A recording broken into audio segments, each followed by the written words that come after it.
Coming up on the Mindful Midlife Crisis, let's go back to that quote from Greg Scheinman. Show me your calendar and I'll show you your priorities. Ask yourself, what's my morning routine look like? Do I even have a morning routine? Do I know how much time goes into starting my day? What responsibilities do I have at the beginning of my day? What are some daily habits I'd like to implement to start my morning more mindfully and productively? What am I willing to prioritize, and what time sucks am I willing to reduce in order to reprioritize that which will help me be more successful in achieving my New Year's resolutions?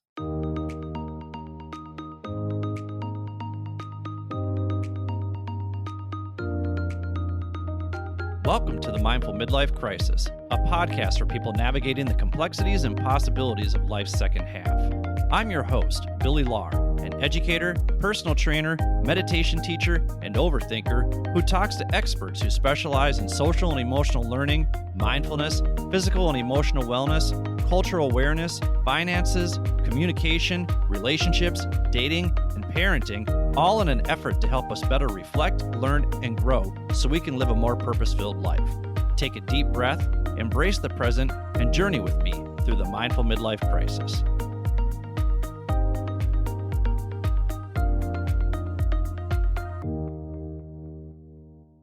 Welcome to the Mindful Midlife Crisis. I'm your host, Billy Lahr. Thank you for tuning in wherever you are. The purpose of this show is to provide a platform that gives people the space and permission to share their expertise and life experiences in order to help others navigate the complexities and possibilities of life's second half. But on the first Wednesday of every month, I record a solo episode to share my travel experiences with you and how those experiences are helping me navigate my own mindful midlife crisis, which is actually more of a mindful pivot than a crisis, I would say, because, if I'm being honest, I'm feeling pretty good about where I am in my life. But if you've been a fan of this show since day one, you definitely know that has not always been the case.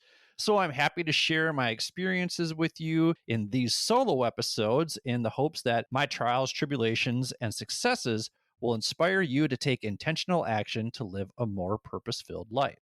And remember, this free and useful information is helpful to people of all ages. Wisdom isn't about one's age. Wisdom comes from our ability to reflect, learn, and grow from our own life experiences while also learning from the experiences of others, regardless of what stage of life we are in, because you just never know what life is going to throw at you. So there just might be a story or two from past episodes, whether those come from these solo episodes or the experiences and expertise my guests share with us that help you feel better prepared for the challenges you might face in life and that you're facing right now, whether those challenges be your emotional, mental, and or physical health, your relationships with others, including your partner and children, your career, whatever curveballs life is throwing your way right now.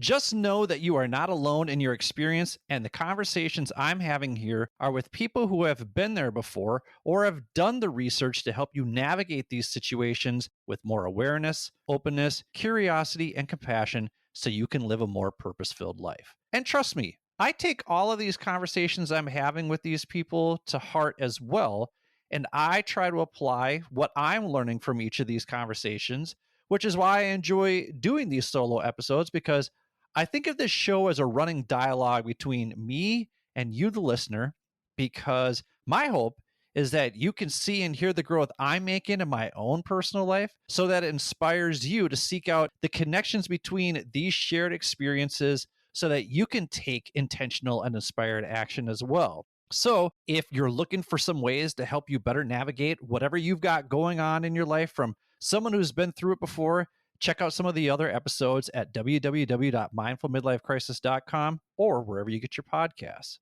It's 2023, so let me wish you a happy new year. This is the last episode that I'm recording from Korea. When it comes out, I will actually be in Thailand. I'm very excited about that new adventure in the new year. I know that this is resolution-making time for a lot of people. I myself am not a New Year's resolution guy because I don't think January 1st has any magical powers that will help transform your life.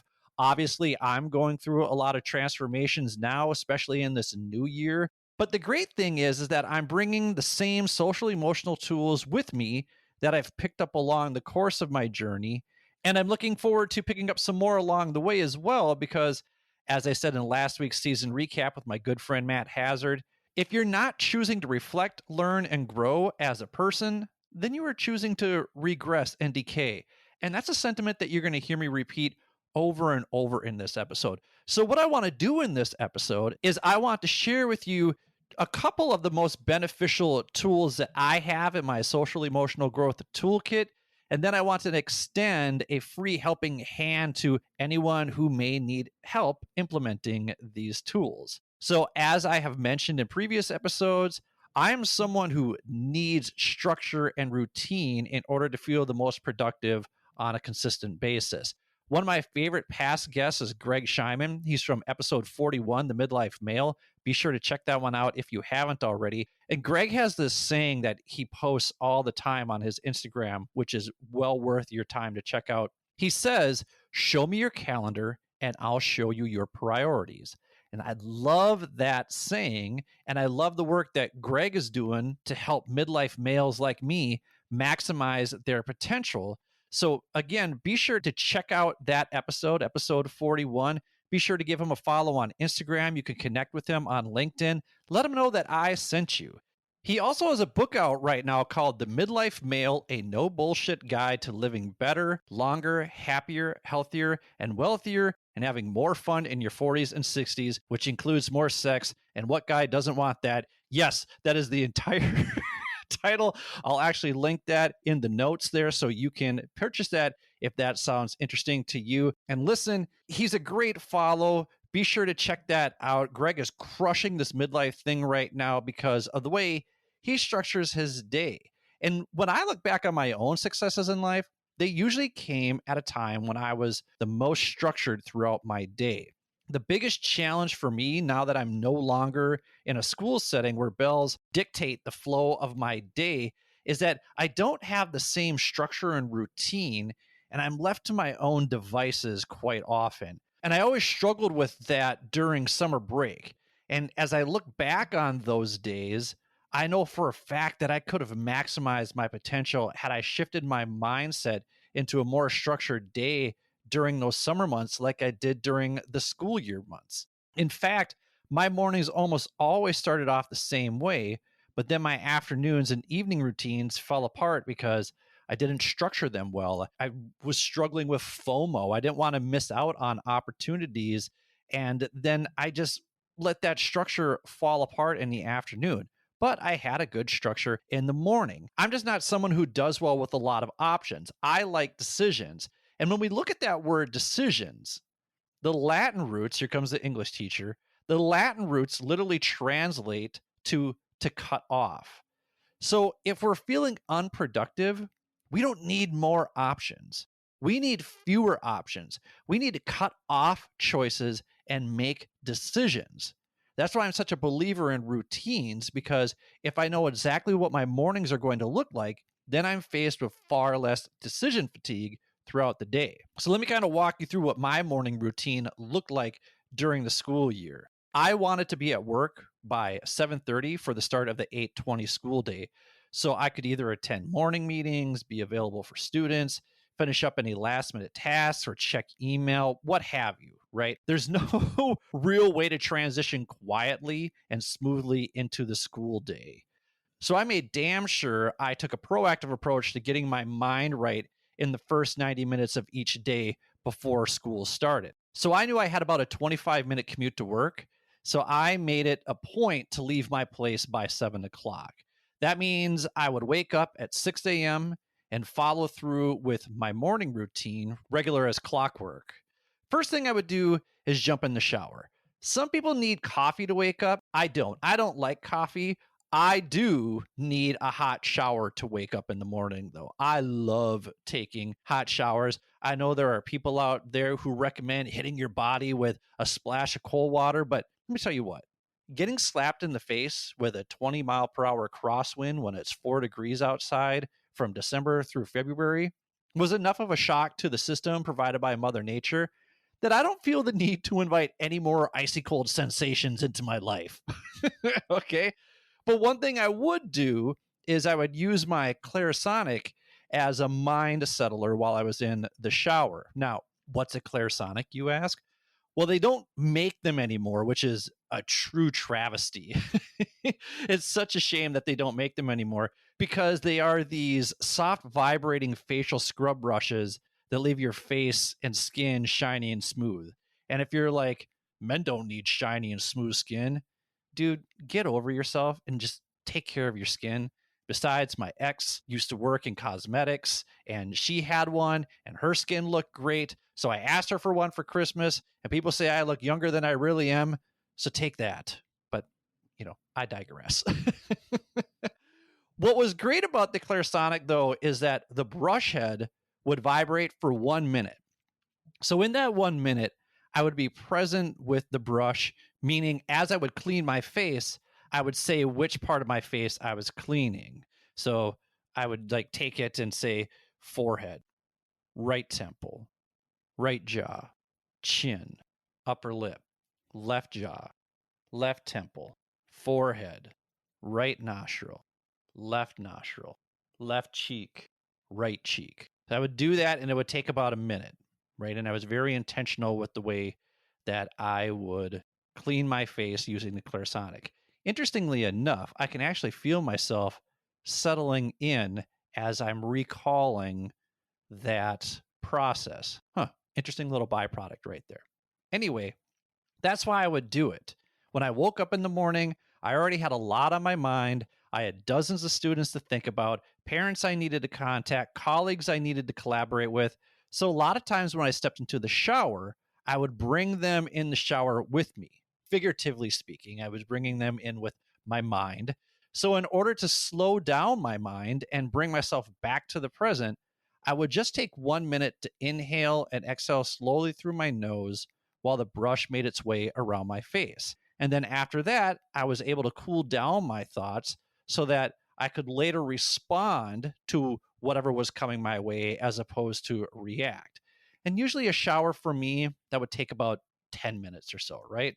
And then after my shower, throw on my underwear, and I would do this 15-minute morning mobility routine. And if people are curious about what that looks like, give me a follow on Instagram at mindful_midlife_crisis, because from time to time, I will do that routine live and then I'll post it. I don't do it in my underwear, so everybody relax.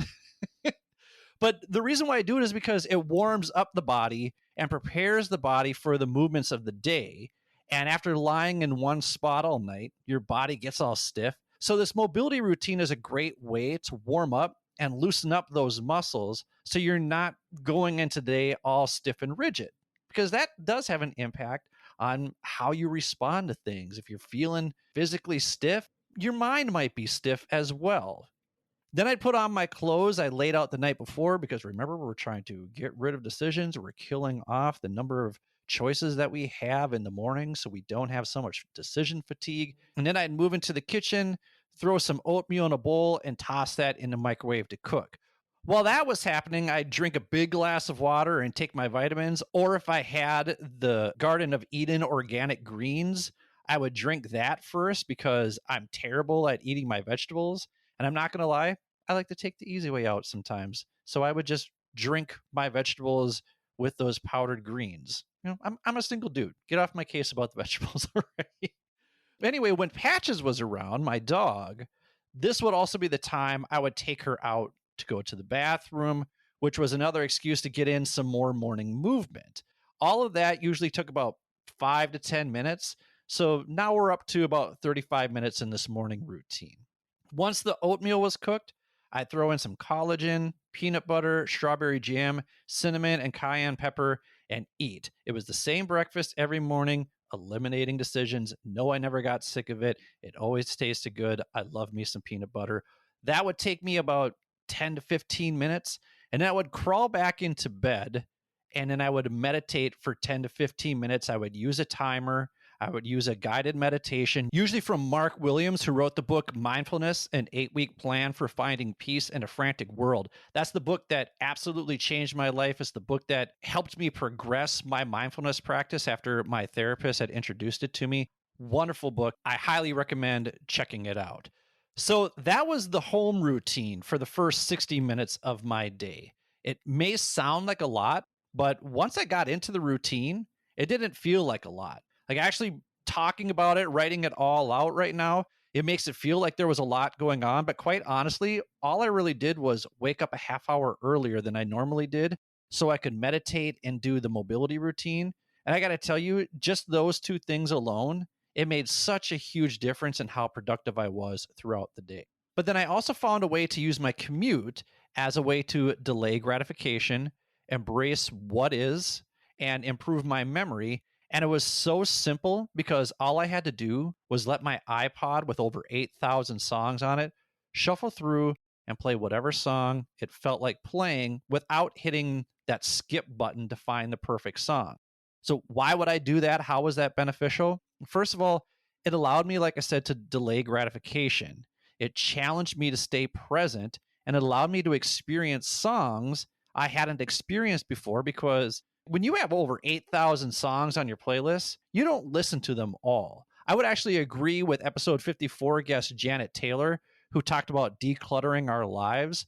When she said that we really only wear about 20 to 30% of the clothes we own, that totally makes sense because I would argue that I probably only listen to 20 to 30% of the songs on my playlist, if that. So letting the iPod shuffle through those songs introduced me to some really great music that I've since added to my regular listening rotation, like the song Lebanese Blonde by Thievery Corporation. But did it also mean I had to sit through songs I downloaded on my iPod, like Thong Song by Cisco? Stop judging. That song is fun. I don't care how dumb you think it is because, let me.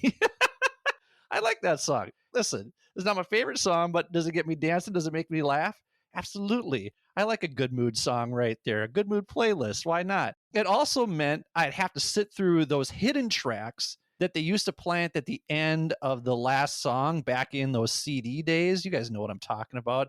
So you'd listen to the last track of the song, and then 10 minutes of dead air would go by, and then you'd get some ridiculous song like the second album, 12 Gracious Melodies. You guys remember that one at the end of STP's album Purple? So I would get that after like a bit of silence. You'd sit through the silence and you'd sit through the ridiculousness, and I would just eliminate deciding on the perfect song to listen to during my commute, which goes back to what I was saying earlier about the need for better decision making skills over an abundance of choices. Now, how did I use this little trick to improve my memory? Here's what I would do. I would try to keep all of the songs that played during my commute in my head as I made my way to my classroom, and then I would write them down in the order they played.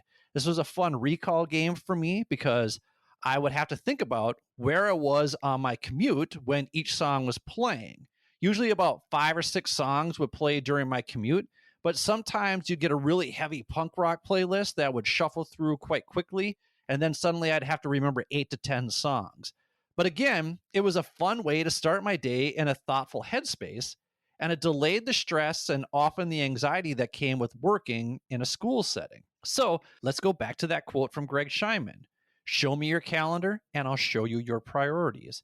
Ask yourself, what's my morning routine look like? Do I even have a morning routine? Do I know how much time goes into starting my day? What responsibilities do I have at the beginning of my day? What are some daily habits I'd like to implement to start my morning more mindfully and productively?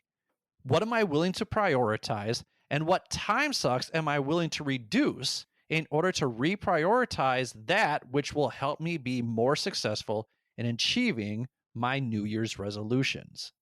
And if you'd like someone to help you process through those questions and to help you organize a more efficient morning routine so that you can start your day more mindfully and productively, I'm here to offer my services to you in case anything I have shared in this episode today sounds intriguing, but you're just not sure where to start, or you're just not convinced you'll stick with it unless someone holds you accountable. And if there's one thing I've learned during this first year of solo traveling, it's this: I should have budgeted for either therapy or a life coach. I was navigating so many life transitions that I never had to think about before, and I was dragging a lot of unresolved emotional baggage and residue with me. So when I tried to make a plan, I was only using the tools I had in my toolbox. And luckily for me, I was also having a lot of great conversations with these amazing guests who were sharing their experiences and their expertise.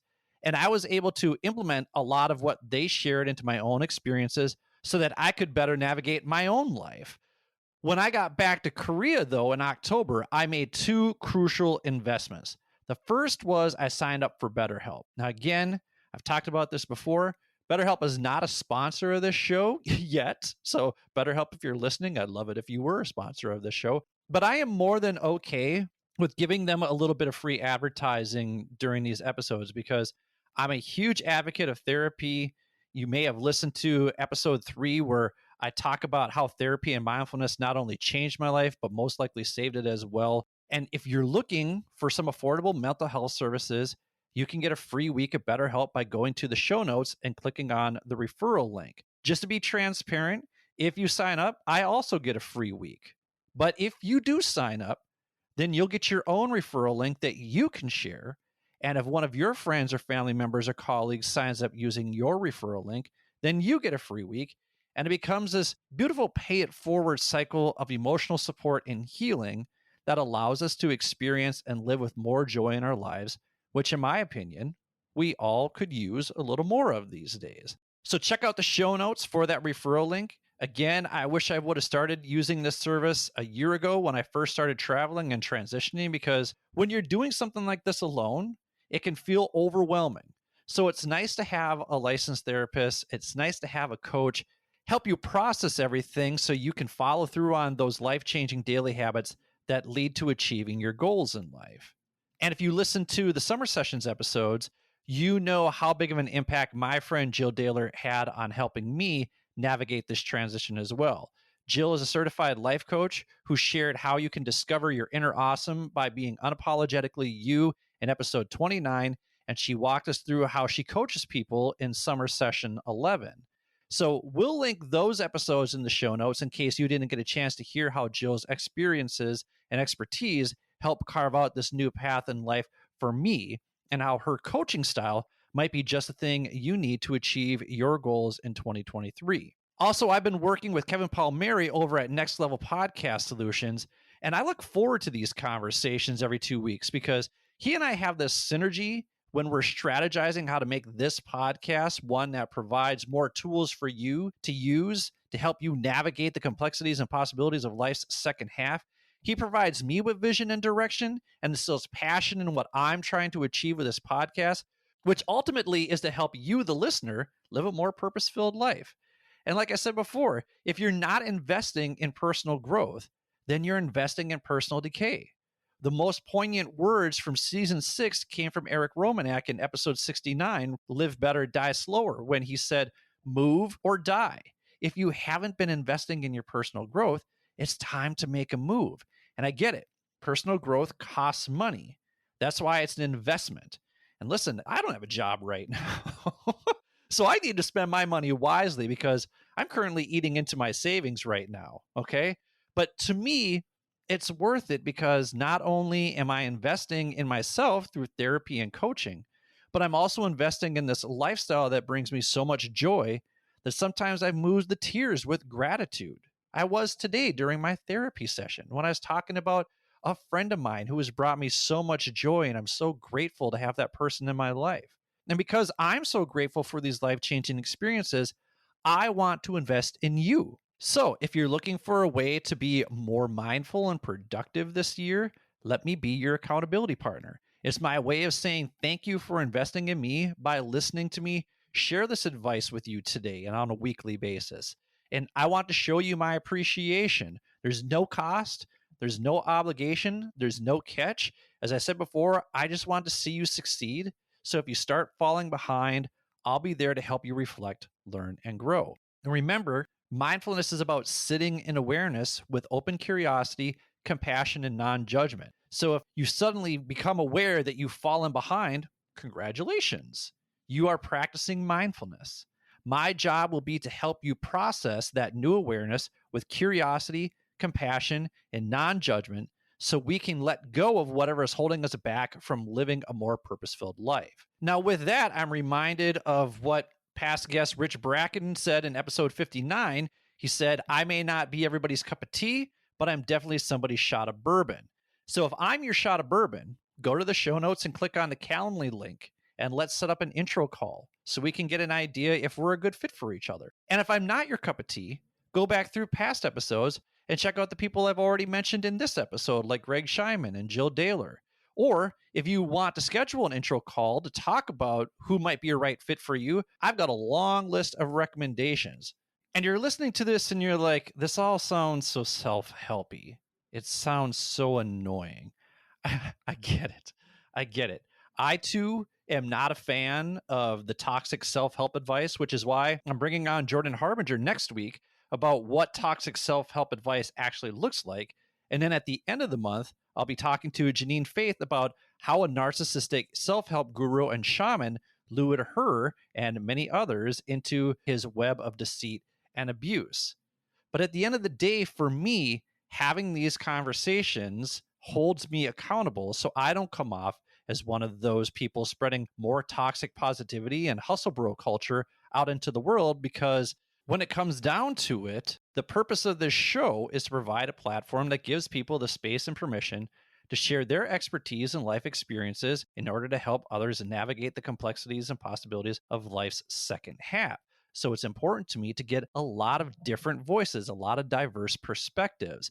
Most of these guests have books or programs you can buy. And like I said, if you're not investing in personal growth, then you're investing in personal decay. So let's take action together.